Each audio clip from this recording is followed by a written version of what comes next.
All the way along the torch's slow and painful route, the demonstrators charged and the police countercharged, sometimes firing pepper spray into the crowd. This was not the public relations event that the Chinese had wanted.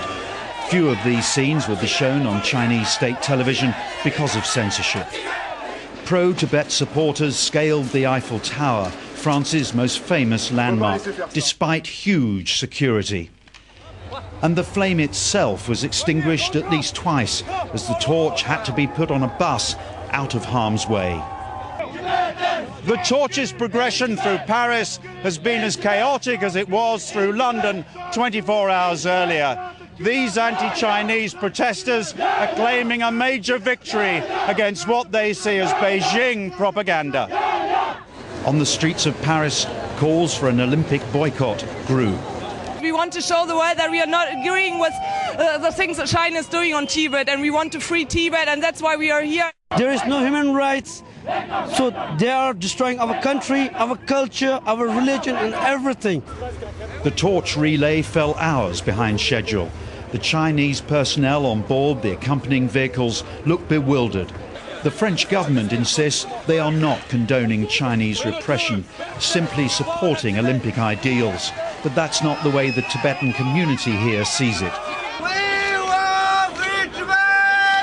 We are here under counter demonstration against Chinese Olympic torch, which is a torch of shame, crime, blood.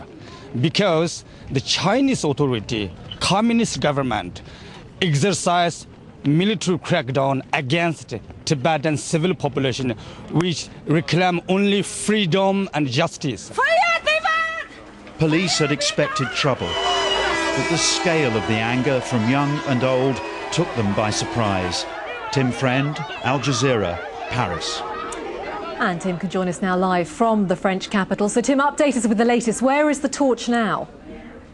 Well, Felicity, it's still en route. It should have reached its destination at the city's main athletic stadium by now, because although it had fallen behind schedule because of all the protests, the organisers, at the request of the Chinese authorities, had actually removed some of the ceremonies that were going to take place and some of the speeches that were going to take place on the way to its final destination. So even though they've shortened the route, it still hasn't arrived on schedule.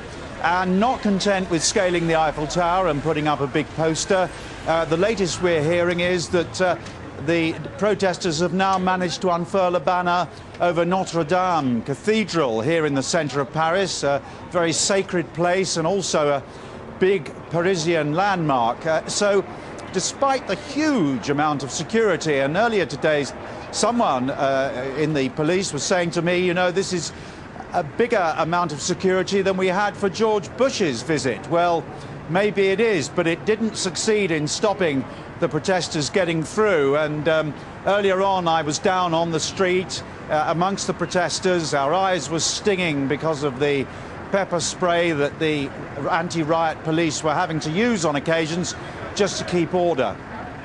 Tim, do you think it's fair to say that they have been somewhat surprised in Paris, the authorities, by the strength and the size of these demonstrations?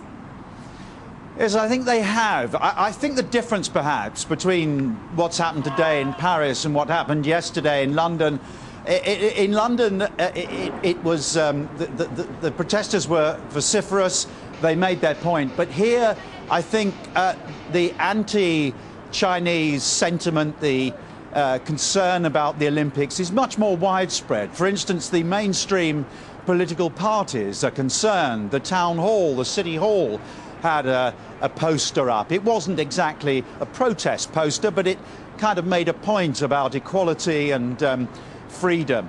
And also the athletes themselves have been wearing little pins on their lapels, very discreet ones, saying fairness for all, quoting actually one of the Olympic charters, but it also makes the point as well, if you read this into it at least, against Chinese repression.